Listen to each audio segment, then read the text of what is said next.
Muy buenas, el día de hoy vamos a reaccionar a la historia de Edmund Kemper. Video subido por Lord Grau hace 4 días. Y nada, vamos a verlo. No sé cuándo lo verán ustedes, pero esto lo se puede subir cuando lo quieran. Así que nada, vamos a verlo y a ver qué nos cuenta. En este video no me gusta hacer muchas anotaciones ni nada, porque más bien me informo yo de esto. Y me gustaría verlo, a ver qué se aguanta, ¿vale? Y nada, vamos a verlo.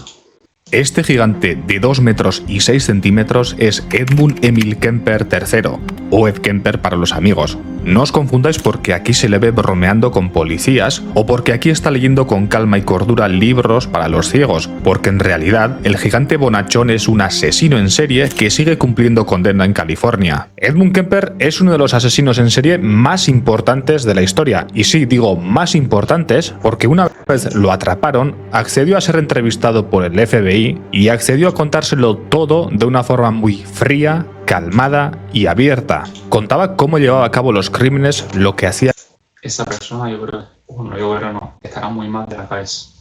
Con los cuerpos, la necrofilia y las prácticas turbias, y paradójicamente esto fue positivo para el FBI, porque con estas entrevistas empezaron a trabajar patrones comunes y perfiles psicológicos en la unidad de ciencias del comportamiento del FBI, que luego le serviría para atrapar a otros asesinos en serie. Por eso su ascenso y caída es un caso muy importante en la historia criminal. Esta es la historia de uno de los criminales más atroces jamás conocidos, un hombre que cometía actos siniestros con los cuerpos de sus víctimas, incluidas las de su propia sangre. Esta es la historia de Edmund Kemper, el asesino de las colegialas. Eso suena raro, ¿eh? Edmund Kemper nació el 18 de diciembre de 1948 en Burbank, California. Su padre era un veterano de la Segunda Guerra Mundial que trabajaba como electricista y no se llevaba demasiado bien con su esposa, Clarnell Elizabeth, así que pronto se divorciaron. La madre se quedó con la custodia de los hijos y se mudó a Montana. Una vez allí, empezó a pasarse un poquito de copas y se convirtió en una mujer alcohólica y de bastante mala hostia. Ed fue un chico muy grande desde que nació. Cuando tenía 5 años ya era mucho más alto que los demás niños de su edad. Y además de eso, ya se le veían cositas. En una ocasión se puso a jugar con las muñecas de sus hermanas y las decapitó. Estos comportamientos... Dios mío, vaya comportamiento. Joder.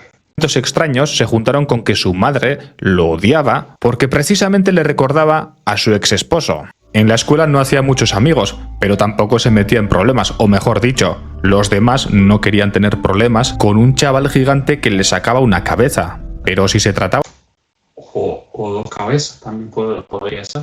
De bullying, a Kemper le bastaba con el que le hacía su propia madre. Le decía que era feo y que era demasiado blando para las mujeres, que temía que se convirtiera en homosexual y que además era la viva imagen de su padre, un hombre al que nada se le daba bien y que nunca pudo salir de lo más bajo, de ser un cutre electricista en California. A su madre le gustaban mucho los gatos, le encantaban, pero como os podréis imaginar, a Edmund no tanto. Por eso a los 10 años sepultó vivo en el jardín al gato de la familia. Lo dejó durante horas, luego lo desenterró, lo decapitó, clavó la cabeza en una estaca y se la llevó como trofeo a su cuarto. Después de eso, Clarnell pensó que su hijo era una amenaza para sus otras hijas, así que no se le ocurrió mejor idea que encerrarlo en el sótano. En ese entonces, Edmund era un niño al que le gustaba. ¿Cómo encerrar a tu propio hijo en el sótano? Tú estás mal de la cabeza. O sea, capaz lo conviertes en algo peor aún de lo que ya es.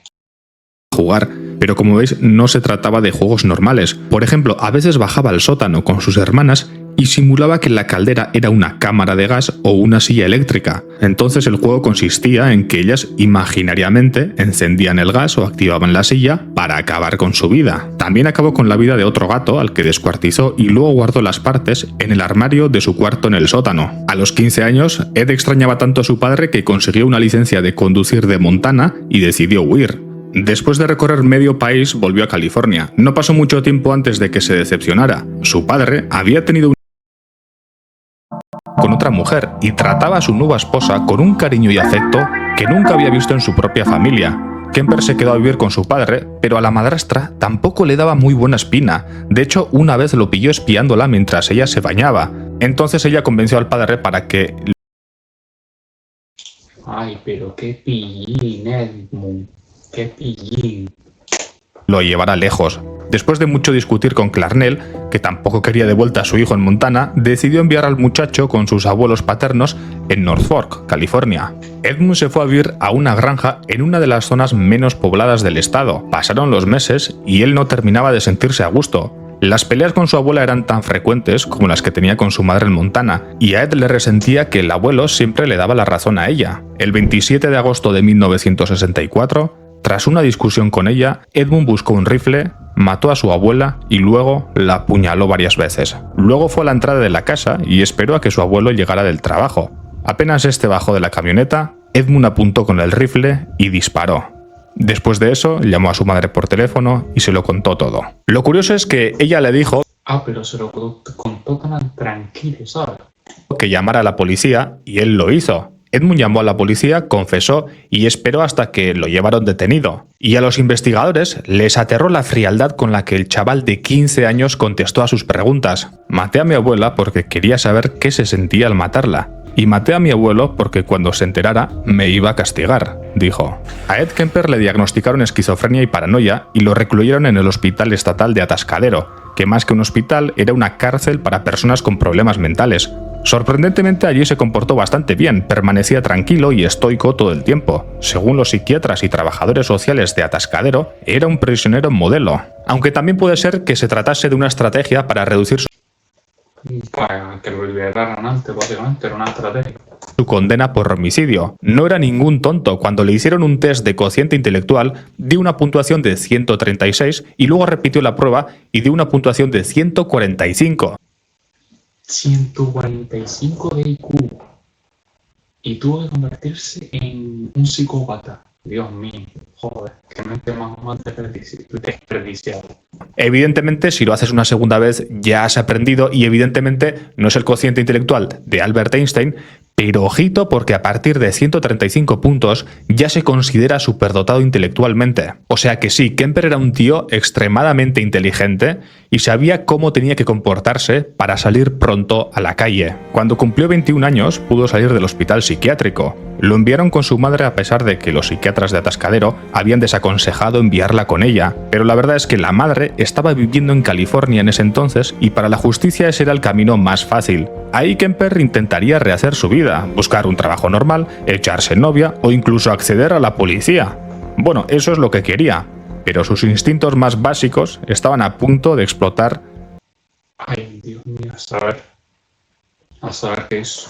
De una forma nunca antes vista. Antes de continuar, este vídeo sale del libro Mindhunter de John Douglas y Mark Olshaker. Aunque la gente conozca más la serie, el libro tiene más información y se puede encontrar en Nextory, la plataforma de ebooks y audiolibros de referencia y patrocinador de este vídeo. Ya sabéis que un audiolibro es como un podcast pero con gente pensando antes de hablar, y Nextory es una de las librerías más grandes con un catálogo de más de 300.000 audiolibros, ebooks y revistas, y para acceder a todo este catálogo solo hay que pagar una suscripción mensual, pero ojo, con mi código podéis suscribiros gratuitamente y probar el servicio durante 50 días para ver si os gusta o no. Esta promo es tanto para nuevos como antiguos usuarios. Yo os voy a recomendar 3 buenos audiolibros que están en Nextory. Por supuesto, el audiolibro que ha inspirado este vídeo, Mindhunter, de John Douglas y Mark Olshaker, The Life and Times of Charles Manson, de Jeff Wynne, que nos inspiró para hacer el vídeo de Charles Manson, y siguiendo con Asesinos en serie, El silencio de la ciudad blanca, de Eva García Sáenz de Urturi, muy buena novela negra, autóctona, ambientada en Vitoria, y la narración está de lujo. Si te interesa probar Nextory gratis, abajo te dejo un enlace con mi código, y ahora sí, continuamos. Un nuevo comienzo, a ver qué hizo esta vez.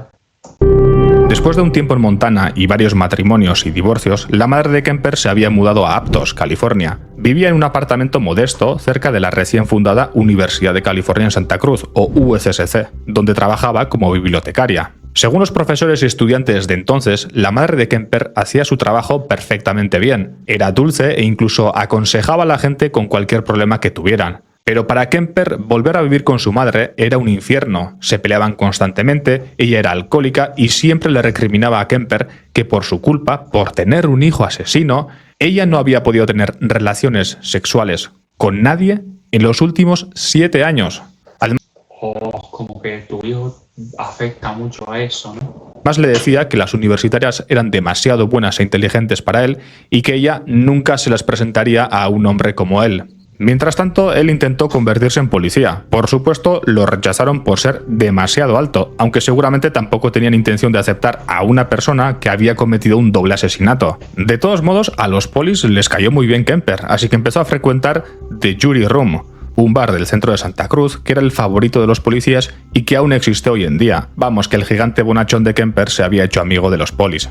Pero si había algo que le gustaba a Kemper era conducir. Primero se compró una motocicleta, pero después de un accidente recibió una indemnización de $13.000 y se compró un Ford Galaxy del año 69. Había pasado años encerrado y ahora lo único que le hacía sentir libre era arrancar su coche y conducir.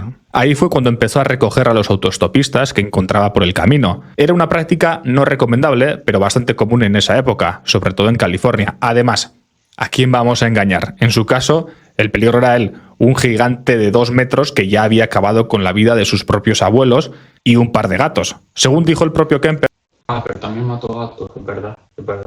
durante 3 años debió haber recogido a unos 1.000 autostopistas, prácticamente uno por día. Al mismo tiempo empezó a trabajar como supervisor de carreteras para el Departamento de Transporte de California. Su área de trabajo iba desde Santa Cruz hasta Alameda. Era un espacio de trabajo gigantesco y que le permitía conducir mucho. Lo importante aquí es que este nuevo trabajo permitió a Kemper conocer Santa Cruz y sus alrededores como si fuera la palma de su mano. Autopistas, calles, cruces, carreteras secundarias y caminos campestres. Como la universidad estaba en una zona bastante apartada de la ciudad, era normal encontrar a universitarios haciendo autostop. Ahí descubrió que a veces estos no confiaban a la primera. Así aprendió que si miraba el reloj y decía cosas como «no estoy seguro de que me dé tiempo», parecía una persona trabajadora y confiable y finalmente se metían en el coche. Amigo, pero estudió las tácticas para que se metieran en su coche y todo. Después de recoger a cientos de autoestopistas, se volvió un experto en transmitir confianza. Y había otra cosa por la que Santa Cruz era famosa en ese entonces: los asesinos en serie. En octubre de 1970, meses después de que Kemper saliera del hospital psiquiátrico, John Lindy Frazier asesinó a una familia de Santa Cruz. Según Frazier, Dios lo había escogido para salvar al medio ambiente, librándolo de la gente rica que lo contaminaba. Entre el 72... Pero si la gente que nos contamina, la gente rica son menos personas y la gente de mediana y baja clase son más personas por lo que contaminan más. O sea, no entiendo su motivo. Y el 73, Herbert Mullin también empezó a cometer asesinatos en Santa Cruz. Justo al mismo tiempo, Ed Kemper había empezado a salir con la estudiante de instituto Carla Schattenburg. Parecía un hombre formal, cenaba con los padres de ella e incluso se comprometieron. Por supuesto, era todo fachada. En las sombras se había empezado a dejar llevar por sus impulsos. Había vuelto a asesinar gente. Vaya por Dios, tuvo que volver a sus andadas. El 7 de mayo de 1972, Edmund Kemper conducía en Berkeley cuando 2 chicas hicieron autostop. El Ford Galaxy paró y Kemper vio que una tenía una prenda de la Universidad de Stanford, así que cuando le preguntaron que a dónde iba, él dijo que a Palo Alto, exactamente donde se encuentra la Universidad de Stanford. Una de las chicas al principio desconfió e hizo como que no quería montar en el coche, pero Kemper recurrió al truco de decir que estaba demasiado ocupado. Entre eso y el uniforme del Departamento de Transporte de California, Mary Ann Pesce y Anita Luchesa confiaron y subieron al coche. Kemper condujo hasta una zona boscosa, sacó una pistola que había comprado a pesar de tener una prohibición para comprar armas, esposó a Mary Ann y escondió a Anita en el maletero. Luego las apuñaló hasta la muerte, teniendo cuidado de no atacar sus pechos. Las llevó a un apartamento de Alameda en el que se quedaba de vez en cuando, le sacó fotos instantáneas con una cámara Polaroid, cortó algunos órganos y practicó necrofilia. Luego viajó a Santa Cruz. No, hombre, no, qué asco. Qué asco, por Dios, qué puto asco, cabrón, qué asco. Y abandonó los cuerpos en una montaña cercana a la ciudad. Según él mismo, todo había salido mal con ese doble asesinato, y a partir de ahí siguió en caída libre. Unos meses después, Aika Ko, de 15 años, salió tarde de su clase de baile y perdió el autobús de regreso a casa. Tras un rato haciendo autostop, el coche de Kemper paró y Aiko se montó. Luego la asfixió, la violó y la mató. Después guardó el cuerpo en el maletero y fue a hacerse un examen psiquiátrico de rutina. Los psiquiatras no notaron nada raro y, por supuesto, Kemper no comentó el hecho de que tenía el cuerpo de un adolescente Pues psiquiatra habría que revisarles la licencia. en el maletero, así que aprobó el examen como si nada. Finalmente, volvió al apartamento de Alameda, practicó necrofilia y se deshizo del cuerpo. Para los más despistados, Qué asco, la necrofilia, qué asco. la necrofilia consiste en profanar sexualmente cuerpos de personas fallecidas, y era una práctica bastante común en el modus operandi de Kemper. Incluso llegaba a utilizar las cabezas decapitadas de sus víctimas con estos fines. Estos actos vendrían de un trauma infantil y un deseo de control total, ya que, una vez fallecidas, no podían decirle que no, él tenía el control absoluto. Años después, Kemper se justificaría diciendo que estos traumas le venían de su madre. Y lo cierto es que era su madre quien le despreciaba constantemente. Le decía que ninguna mujer se interesaría nunca por él, en concreto ninguna universitaria, y hasta lo encerraba en su sótano cuando era pequeño porque le decía que era peligroso para sus hermanas. Esas constantes humillaciones por parte de su madre podrían ser la causa de semejantes actos porque con la necrofilia, por una parte, se vengaba simbólicamente de su madre, a quien tanto odiaba, y por otra parte, eliminaba esa posibilidad de volver a ser humillado, porque con un cadáver él tenía el poder absoluto y no existía un posible rechazo. I was also involved in killing co-eds because my mother was associated with college work, college co-eds, women, and had a very strong and violently outspoken position on men for much of my upbringing. My mother was a sick, angry, hungry, and very sad woman. I hated her, but I wanted to love my mother. And I watched the alcohol increase. I watched her social life drop off. I watched her get bizarre. She had terrible pain from her life, earlier life, her upbringing, a failed marriage with my father. I'm a constant reminder of that failure. My frustration, my inability to communicate socially, sexually.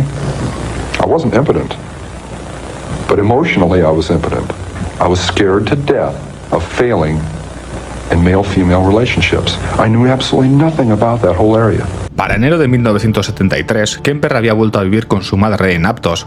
Tenía 24 años y no había sido investigado por los asesinatos de Alameda. El 7 de enero recogió a Cindy Schall, que hacía autostop, y empezó a hablar con ella. Cuando Cindy se dio cuenta de que Kemper tenía una pistola, este la tranquilizó haciéndose el débil. Le dijo que estaba deprimido y que pensaba en quitarse la vida, pero que últimamente estaba desistiendo de la idea. Cindy le creyó y siguieron hablando hasta que Kemper le dijo que podían seguir hablando en casa. A Cindy le había caído bien Kemper, así que dijo que sí.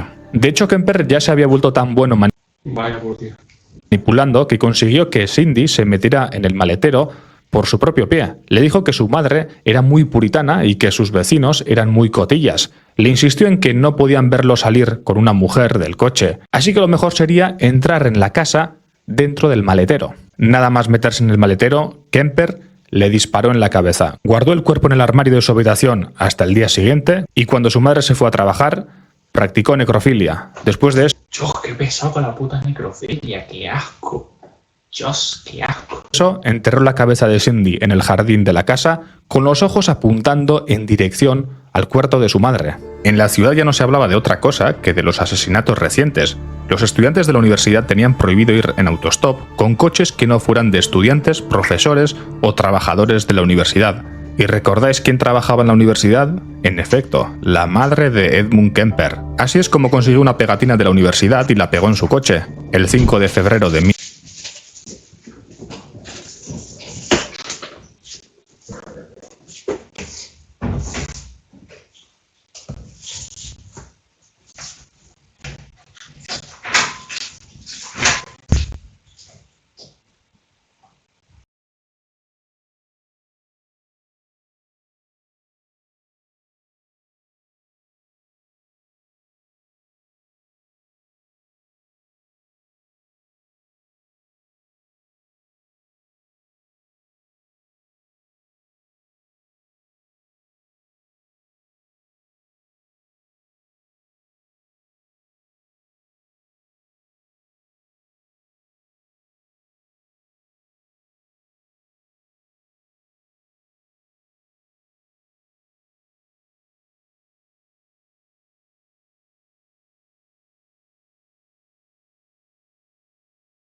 Aquí está. Vamos a tomar. 1973, Alison Liu y Rosalind Thorpe estaban haciendo autostop cuando se encontraron con Kemper, supuestamente un trabajador bonachón de la universidad que estaba dispuesto a llevarlas. Kemper les disparó, las decapitó, tuvo relaciones con sus cuerpos y luego los abandonó en una montaña cerca de San Francisco. Retiró las balas para que no fueran identificadas. Dios, qué escrupuloso. Los cuerpos fueron encontrados una semana después. Para entonces en Santa Cruz era conocido como The Code Killer, que se traduciría como el asesino de las colegialas, aunque creo que en español lo entenderíamos mejor como el asesino de las universitarias. Mejor. De Yuri Rom, el bar de policías al que solía acudir, Kemper se enteró de que los policías no tenían ni idea de que él fuera el asesino. Ellos seguían bebiendo y bromeando con él como siempre. Con la información que obtenía en el bar, Kemper lograba mantenerse siempre un paso por delante. El único crimen que quería cometer. Pasaron varias semanas sin asesinatos. Kemper estaba feliz porque, a finales del verano, se iba a casar con su prometida. Una tarde iba conduciendo por Berkeley cuando vio a dos chicas haciendo autostop. Se subieron al coche. Mientras conducía, Kemper volvió a pasar por la calle en la que se montaron Mary Ann Page y Anita Luchesa el año anterior. La sensación de déjà vu lo aterró y le hizo tomar un desvío que no estaba en el camino. Las autostopistas empezaron a gritar y desesperarse, mientras Kemper trataba de calmarlas y de decirles que tomaría el camino de vuelta. Después de unos minutos de gritos y forcejeos, el coche paró en Mills College. Las autostopistas abrieron la puerta y salieron corriendo. Según declaraciones del propio Kemper, en ese momento se dijo que era cuestión de tiempo. O moría su madre, o moría él, o seguían muriendo universitarias. Una semana después, su madre llegó borracha y trató de discutir con él. Kemper la mató a martillazos y la degolló. Luego cortó la lengua y la garganta y las tiró al triturador de basura, que se atascó y expulsó lo que parecían ser las cuerdas vocales de Clarnell. Como las veces anteriores, también cometió actos necrofílicos con el cuerpo y jugó a los dardos con la cabeza decapitada de su madre. Este momento marcó un punto de inflexión para Kemper. Antes mataba a mujeres jóvenes desconocidas, así que era difícil vincularlo con los crímenes. Pero esta vez la cosa iba a cambiar. Era un hombre inteligente, sabía que tras la muerte de su madre, él sería el primero en ser interrogado. Así que entró en pánico y decidió que lo mejor sería hacer pasar todo por una desaparición, y para que todo fuera más creíble, ya que su madre tendría que desaparecer junto con una amiga. Así todo tendría más sentido. Llamó a Sarah Hallett, que era la mejor amiga de su madre, y la invitó a una cena en casa con Clarnell y él. Cuando Sarah llegó, Kemper la estranguló y la decapitó y dejó el cuerpo en su cuarto. Cansado, se fue a dormir en la que durante años fue la cama de la mujer que siempre lo torturó. Cuando despertó el domingo en el cuarto de su madre, pensó que lo estaban buscando por todo Estados Unidos, así que arrancó el coche y condujo sin parar durante más de 2000 kilómetros. Cuando llegó a Pueblo, Colorado, había pasado un día entero. En ninguna de las emisoras de radio que iba escuchando por el camino oyó nada sobre los asesinatos. Estaba cansado por conducir durante tantas horas y toda la cafeína que había tomado ya no le surtía ningún efecto. Entonces Kemper paró el coche frente a una cabina telefónica, llamó a la policía de Santa Cruz, reveló su ubicación y confesó todos sus crímenes. Dijo que era el asesino de las colegialas y que además había asesinado a su madre y a la mejor amiga de esta. El problema es que no le creyeron. Todos conocían a Ed en la comisaría de Santa Cruz y pensaron que era una broma. Colgó e intentó de nuevo, pero obtuvo el mismo resultado unas cuantas veces. Kemper esperaba ser perseguido, pero lo único que recibía era indiferencia. Finalmente le creyeron y mandaron a la policía de Pueblo a arrestarlo. Kemper solo podía declararse inocente si argumentaba que no era una persona que estaba en sus cabales cuando asesinó a las 8 mujeres. Después de todo, ya había sido diagnosticado con esquizofrenia en su adolescencia. Diagnosticado estaba, pero igualmente al centro de reclusión subjetivo. Pero varios psiquiatras asignados para el caso lo catalogaron como totalmente sano y estimaron que tenía todas sus facultades en el momento en el que asesinó a todas sus víctimas en los años 70. Kemper incluso trató de suicidarse. Los padres de su prometida anularon los planes de matrimonio. Cuando le preguntaban que cuál creía que era el castigo más apropiado para él, respondió que debía recibir una muerte provocada por tortura. Lo procesaron con 8 cargos de asesinato en primer grado. Le iban a dar la pena de muerte, pero mientras era juzgado, California abolió esa sanción, así que tuvieron que conmutarle la pena por cadena perpetua. Desde entonces ha estado encerrado en la prisión de Vacaville. Esta es una foto de 2019. Algo curioso es que, a diferencia de Manson, que disfrutaba haciéndose pasar por desquiciado y pintándose una esvástica en la sien, Kemper parece ser un preso que no molesta a nadie. Él mismo confesó que, después de matar a su madre, ya no le quedaba odio dentro de sí y no veía necesario matar a nadie más. Es un testimonio que habría que tomar con pinzas, ya que también confesó que llamó a la policía porque pensó que la única manera de contener sus impulsos homicidas era siendo encerrado en una prisión. John Douglas y Mark Olshaker, dos investigadores del FBI, entrevistaron a Kemper en los años 80. Estas entrevistas hicieron de Kemper una figura clave de la perfilación criminal para el FBI. A diferencia de otros criminales, Kemper era articulado, cooperativo y reflexivo, lo que proporcionó a los agentes un acceso sin precedentes a la mente de un asesino en serie. A Douglas y Olshaker les sorprendieron muchas cosas de Ed. Era frío, analítico y hablaba de manera bastante calmada, sin ser arrogante pero sin parecer arrepentido. Hablaba extensamente sobre sus crímenes, motivaciones y procesos mentales, y esto tenía un valor incalculable para la unidad de ciencias del comportamiento del FBI. Gracias a toda esta información, pudieron establecer patrones comunes entre asesinos en serie.